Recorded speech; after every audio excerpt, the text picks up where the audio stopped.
ಹಿರಿಯರು ಅನೇಕ ಬಾರಿ ನಮಗೆ ಸಹಕಾರವನ್ನು ಕೊಟ್ಟಿರ್ತಕ್ಕಂಥ ಮತ್ತು ಪಾಟೀಲ್ ಸಾಹೇಬ್ರು ಹೇಳ್ದಂಗೆ ಅವ್ರು ಕಾಂಗ್ರೆಸ್ ಆದರೂ ಒಳಗಡೆ ಬಿಜೆಪಿಗೆ ಓಟ್ ಹಾಕಿರ್ತಕ್ಕಂಥ ಕಾತರಕಿ ಸಾಹೇಬ್ರವ್ರೆ. ಬಹುಶಃ ಪಾಟೀಲ್ ಸಾಹೇಬ್ರು ಬಿಟ್ರೆ ಅವ್ರ ಮನೆಯವರು ಮಕ್ಕಳು ಕೂಡ ನಮಗೆ ಓಟ್ ಹಾಕಿರ್ತಾರೆ, ಹೇಳಲಿಲ್ಲ. ಯಾಕಂದ್ರೆ ನನ್ನ ಪಕ್ಷದ ಅಲ್ಲ, ತಮಾಷೆಗೆ ಮಾತಾಡಿದ್ವಿ ನಾವು. ಪಕ್ಷ ಚುನಾವಣೆ ಸಂದರ್ಭದಲ್ಲಿ ಮಾತ್ರ.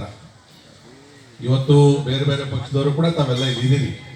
ಆದರೆ ಉತ್ತರ ಕರ್ನಾಟಕದ ಹೆಸರಿನಲ್ಲಿ ನಾವೆಲ್ಲ ಕೂಡ ಇಡೀ ಶಕ್ತಿಯಾಗಿ ನಾವು ಇವತ್ತಿನ ಸೇರ್ಕೊಂಡಿದ್ದೀವಿ. ಈ ಕಾರ್ಯಕ್ರಮದ ಮೇಲೆ ಇರ್ತಕ್ಕಂಥ ಅನೇಕ ಹಿರಿಯರಿದ್ದೀರಿ. ಬಲವಂತರಾವ್ ಪಾಟೀಲ್ ಸಾಹೇಬರು,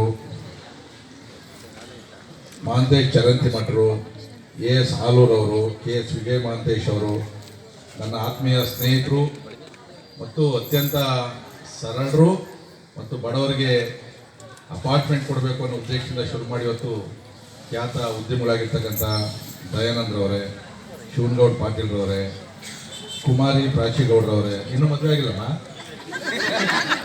ಗಂಡು ಹುಡುಗ ಯಾರು ಒಳ್ಳೆಯವ್ರು ಬೇಗ, ಡಾಕ್ಟರ್ BG ಔಟಿಯವರೇ, ನನ್ನ ಸ್ನೇಹಿತರಾದಂಥ ಶಿವಕುಮಾರ್ ಅಂಗಡಿಯವರೇ ಮತ್ತು ಬೆಂಗಳೂರಿನ ಸುಮಾರು 27 ಸಂಘಗಳಿಂದ ಕೂಡ ಬಂದವರೇ. ಅದರಲ್ಲಿ ನಾನು ಖುಷಿ ಆಗ್ತಕ್ಕಂಥದ್ದು, ನಾನು 23 ವರ್ಷ ಕೆಲಸ ಮಾಡಿದಂಥ HL ಬಂದಿರ್ತಕ್ಕಂಥ ನಮ್ಮ ಬಸವ ಸಮಿತಿಯ ಎಲ್ಲ ನನ್ನ ಗೆಳೆಯರು ಕೂಡ ಬಂದಿದ್ದಾರೆ. ಬಂಧುಗಳೇ, ಇವತ್ತು ನಿಮ್ಮ ಬಹಳ ದಿನಗಳ ಕನಸು ಏನಿತ್ತು, ಒಂದು ನಮ್ಮದೇ ಆದಂಥ ಉತ್ತರ ಕರ್ನಾಟಕದ ಜನಾಂಗಕ್ಕೆ, ಜನತೆಗೆ ಒಂದು ಜಾಗ ಬೇಕು ಸ್ವಂತದ್ದು. ಇಲ್ಲ ಅಂತಂದರೆ ಅಂಬೇಡ್ಕರ್ ಭವನ, ನಿಸರ್ಗ ಪಾರ್ಕು ಬುಕ್ ಆಗಿರ್ತದೆ, ಯಾರ್ದೋ ಮರ್ಜಿಗೋಸ್ಕರ ನಾವು ಹೋಗ್ಬೇಕಾಗ್ತದೆ ಜಾಗ ತಗೋಬೇಕಂದ್ರೆ. ಇವತ್ತು ಭಾಳ ವರ್ಷಗಳಿಂದ ಕಷ್ಟಪಟ್ಟು ನಮ್ಮ ಹಿರಿಯರು ಅದನ್ನು ಸಂಪಾದಿಸಿದಂಥ ಇವತ್ತು ಜಾಗದಲ್ಲಿ ನಾವೆಲ್ಲ ಕೂಡ ಕಟ್ಟಡವನ್ನು ಕಟ್ಟತಕ್ಕಂಥ ಕೆಲಸ ಬಂದಿದೆ. ಎಲ್ಲರೂ ಸಹಕಾರ ಕೊಟ್ಟರೆ ರಾಮ ಸೇತುವೆ ಕಟ್ಟಬೇಕಾದ್ರೆ ವಾನರ ಸೇನೆ ಪ್ರತಿಯೊಬ್ಬರು ಕಲ್ಲನ್ನು ನೋಡ್ತಾರೆ, ಅಳಿಲು ಕೂಡ ಸೇವೆ ಮಾಡ್ತಾರೆ.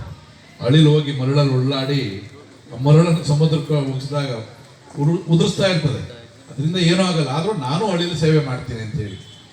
ಈ ಥರ ಇಲ್ಲಿ ಕುಂತಿರ್ತಕ್ಕಂಥವ್ರು 100 ರೂಪಾಯಿಂದ ಹಿಡಿದು ಕೋಟಿವರೆಗೂ ಕೂಡ ನಾವು ಸಹಕಾರ ಕೊಡ್ತಕ್ಕಂಥವ್ರು ಇದ್ದೀವಿ. ಪ್ರತಿಯೊಬ್ಬರ ಕಲ್ಲು ಕೂಡ ಈ ಕಟ್ಟಡದಲ್ಲಿ ಇರಬೇಕು. ನಾನು ಕೂಡ ಮುಖ್ಯಮಂತ್ರಿ ಆಗಲಿಲ್ಲ ಅಂದರೂ ಕೂಡ ಸಹಕಾರವನ್ನು ನಾನು ಖಂಡಿತವಾಗಿ ಕೊಡ್ತೀನಿ. ಯಾಕಂದರೆ ಮಂತ್ರಿ ಆಗ್ತಾರೆ ಅಂತಂದ ತಕ್ಷಣ ಕಾಲೆಳೆಯಕ್ಕೆ ಶುರುವಾಗ್ತಾರೆ. ರಾಜಕೀಯ ಅಂತಂದರೆ ಸ್ವಲ್ಪ ಎಷ್ಟು ಒಳ್ಳೆಯದು ಅಷ್ಟೇ ಹೊಲಸು ಕೂಡ ಹೌದು. ಸೊ ನನಗೇನು ಭಾಳ ದೊಡ್ಡ ಮಹತ್ವಾಕಾಂಕ್ಷೆ ಏನಿಲ್ಲ. ಕಳೆದ ಸರಿ ಯಡಿಯೂರಪ್ಪ ಅವರು ಮುಖ್ಯಮಂತ್ರಿ ಆದಾಗ ನಮ್ಮ ಯಲಾಂಗದಲ್ಲೇ ನಾನು ನಮ್ಮ ಪಾಟೀಲ್ ಸಾಹೇಬ್ರ ಕಡೆಯವ್ರನ್ನೆಲ್ಲ ಕೂಡ ಹಾಕ್ಕೊಂಡಿದ್ದೆ. ನಾನು ಅಂದರೆ ಕಾಂಗ್ರೆಸ್ ಅವ್ರನ್ನೂ ಕೂಡ ಹಾಕ್ಕೊಂಡಿದ್ದೆ. ಸರ್ಕಾರ ಬಂದಾಗ ಯಡಿಯೂರಪ್ಪ ಅವ್ರು ಕೇಳಿದ್ರು, ಮಂತ್ರಿ ಆಗ್ಬೇಕೇನೋ ನೀನು, ಯಾಕಂದರೆ 13 ದಿನ ನಮ್ಮೂರಲ್ಲೇ ಅವ್ರನ್ನೆಲ್ಲರೂ ನಾನು ಊಟ ಇಟ್ಕೊಂಡು ಎಲ್ಲರನ್ನೂ MLAಗಳನ್ನೆಲ್ಲ ಇಟ್ಕೊಂಡಿದ್ದು. ಅದು ನೋಡಿ ಇಡೀ MLAಗಳು ಹೇಳಿದ್ರು, ಇಲ್ಲ ಸರ್ ಈ ಸರಿ ವಿಶ್ವನಾಥ್ ನೀವು ಮಂತ್ರಿ ಕೊಡಲೇಬೇಕು ಅಂತ ಎಲ್ಲ MLAಗಳು ಹೇಳಿದ್ರು. ಆಮೇಲೆ ಟೈಟ್ ಆಯ್ತು ಅವ್ರಿಗೂ, ಬೆಂಗಳೂರಲ್ಲಿ ಬೇರೆ ಬೇರೆಯವ್ರಿಗೆ ಮಂತ್ರಿ ಕೊಡಬೇಕು ಅಂತಂದಾಗ ಕರೆದು ಕೇಳಿದ್ರು, ಮಂತ್ರಿ ಆಗ್ಬೇಕೇನಪ್ಪ ನೀನು ಅಂದರು. ನಿಮ್ಮಿಷ್ಟ ಸರ್ ಅಂದೆ. ಸ್ವಲ್ಪ ಕಷ್ಟ ಆಗ್ಬೋದು ಅಂದರು. ಕಷ್ಟ ಆದರೆ ನನಗೆ 500 ಕೋಟಿ ಗ್ರ್ಯಾಂಟ್ ಕೊಟ್ಬಿಡಿ ಸರ್, ನಾನು ಯಲಹಂಕ ಕ್ಷೇತ್ರಕ್ಕೆ ನಾನು ಮಂತ್ರಿ ಬಿಟ್ಕೊಡ್ತೀನಿ. ಏನೂ ಮಾತಾಡಲಿಲ್ಲ. 500 ಕೋಟಿ ಅವ್ರು ಹೇಳ್ದಂಗೆ ಹಂತ ಹಂತವಾಗಿ ನನ್ನ ಯಲಹಂಕ ಕ್ಷೇತ್ರಕ್ಕೆ ಡೆವಲಪ್ಮೆಂಟ್ ಕೊಡ್ತೀನಿ. ಸಾಕು, ಅಷ್ಟೇ ಸಾಕು ನನಗೆ.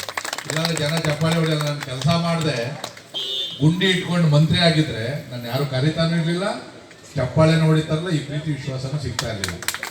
ಅಧಿಕಾರ ಅಂತಕ್ಕಂಥದ್ದು ಬಂದ ಮೇಲೆ ಜನದ ನಿರೀಕ್ಷೆ ಜಾಸ್ತಿ ಆಗ್ತದೆ, ಕೆಲಸ ಏನು ಮಾಡ್ತಾನೆ ಅಂತೇಳಿ.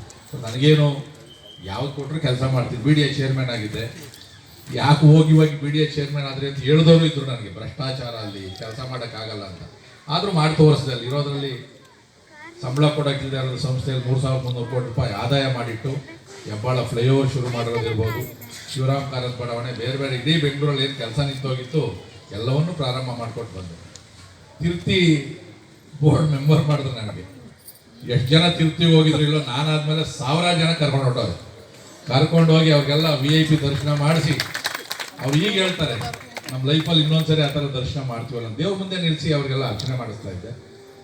ಇದೇ ವಿಲ್ಯಾಂಡ್ ಆಕ್ಸಲಲ್ಲಿ 1 ಲಕ್ಷ ಜನ ಸೇರಿಸಿ ತಿರುಪ್ತಿಯಿಂದನೇ ದೇವ್ರನ್ನ ಕರೆಸಿ ನಾವೆಲ್ಲ ಭಾಗವಹಿಸಿದ್ವಿ, ಎಲ್ಲ ವಾಲಂಟಿಯರ್ಸ್ ಆಗಿ ಮಾಡಿದ್ವಿ. ಅಲ್ಲೂ ಕೂಡ ಕರ್ನಾಟಕ ಭವನದ್ದು ಜಾಗ ನೆನಗೋದಿಗೆ ಬಿದ್ದಿತ್ತು. ಅಲ್ಲಿ 7.5 ಎಕರೆ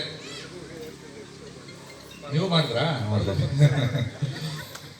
ಜಾಗ ಅಲ್ಲಿ ಕರ್ನಾಟಕ ಭವನ ಜಾಗನೇ ಇತ್ತು, ಬಿಲ್ಡಿಂಗ್ ಕಟ್ಟಕ್ಕೆ ಬಿಟ್ಟಿರಲಿಲ್ಲ. ಅಲ್ಲಿ ಆಂಧ್ರದಲ್ಲಿ ಯಾವನ ಕೇಸ್ ಹಾಕ್ಕೊಂಡು ಅವಾಗ ಹಿಂದಿನ ಮಾಜಿ ಮಂತ್ರಿಗಳು ಮುಖ್ಯಮಂತ್ರಿಗಳು ಜಗನ್ನವ್ರ ಹತ್ರ ಹೋಗಿ ರಿಕ್ವೆಸ್ಟ್ ಮಾಡಿ 1 ತಿಂಗಳೊಳಗಡೆ ಕೇಸ್ ಕ್ಲಿಯರ್ ಮಾಡಿ ಜಾಗ ಹ್ಯಾಂಡ್ ಓವರ್ ಮಾಡಿದ್ವಿ. ಆಮೇಲೆ ಅದಕ್ಕೆ ಪ್ಲ್ಯಾನ್ ಮಾಡಿದ್ವಿ ಎಲ್ಲ, ಎಷ್ಟು ಬಿಲ್ಡಿಂಗ್ ಕಟ್ಟಬೇಕು ಏನು ಅಂತೇಳಿ. ಕಟ್ಟಿದ್ದಾದ್ಮೇಲೆ ದುಡ್ಡು ಕೊಡೋರು ಯಾರು? CM ಯಡಿಯೂರಪ್ಪ ಅವರು. ಹೇಳಿದೆ, ಸರ್ ಈ ಥರ ತಿರುಪ್ತಿ ನಮ್ಮ ಕರ್ನಾಟಕದ ಮಹಾರಾಜರು ಕೃಷ್ಣದೇವರಾಯರು ಎಲ್ಲ ಕೊಟ್ಟಿರ್ತಕ್ಕಂಥದ್ದು, ನಿಮ್ಮ ಕಾಲದಲ್ಲಿ ಆದರೆ ಭಾಳ ಒಳ್ಳೆಯದು, ದುಡ್ಡು ಕೊಡಬೇಕಾಗ್ತದೆ, ನಾನು ಸಭೆ ಕರೀತೀನಿ ಕರೆಯೋ ಅಂದರು. ಅಲ್ಲಿನ CEO JEO ಎಲ್ಲ ಬಂದರು.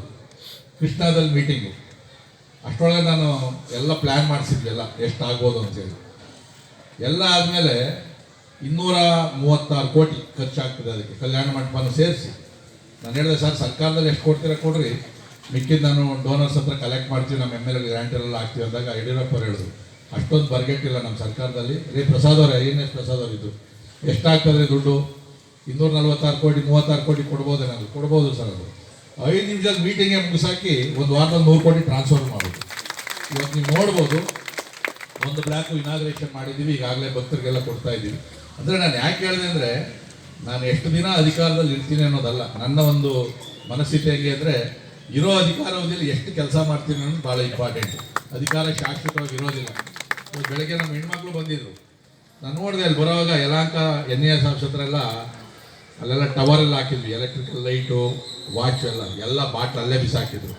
ನಾನು ಮೊನ್ನೆ 3 ದಿನದಲ್ಲಿ ಹೇಳಿದೆ, ಎಲ್ಲ ಬೆಳಗ್ಗೆ ಬಂದ್ಬಿಟ್ಟು 6 ಗಂಟೆಗೆ ಕ್ಲೀನ್ ಮಾಡಬೇಕು ಅಂತ. ಬೆಳಗ್ಗೆ 6 ಗಂಟೆಗೆ ಶುರು ಮಾಡಿದ್ರೆ 8:30 ನಿಲ್ಲಿಸ್ತೀವಿ ನಾವು. ಆ ಕಾರ್ದು ಇದೆಯಲ್ಲ ಅಲ್ಲಿವರೆಗೂ 12 ಟ್ರಾಕ್ಟರ್ ಕಸ ಎತ್ತಿದ್ವಿ ಬೆಳಗ್ಗೆ, ಅಷ್ಟು ಕಸ ಬಿದ್ದಿದ್ದು ಅಂತ ಕಡೆಗೆ. ನಾನೇನು ಅದನ್ನೆಲ್ಲಿ ಹೇಳ್ಕೊಳಕ್ಕೆ ಹೋಗಲ್ಲ, ಯಾಕಂದರೆ ಯಲಹಂಕ ಸ್ವಲ್ಪ ಚೆನ್ನಾಗಿರ್ಬೇಕು. ಜೇಡ್ರ ಬಲೆ ಕ್ಲೀನ್ ಮಾಡಿದ್ವಿ, ನೆಕ್ಸ್ಟ್ ಮುಂದಿನ ತಿಂಗಳು ಇನ್ನೊಂದು ರೋಡ್ ಕ್ಲೀನ್ ಮಾಡ್ಕೊಂಡು ಹೋಗ್ತೀವಿ. ನೀವು ಕೂಡ ಅಷ್ಟೇ ಸಹಕಾರ ಕೊಡಬೇಕು.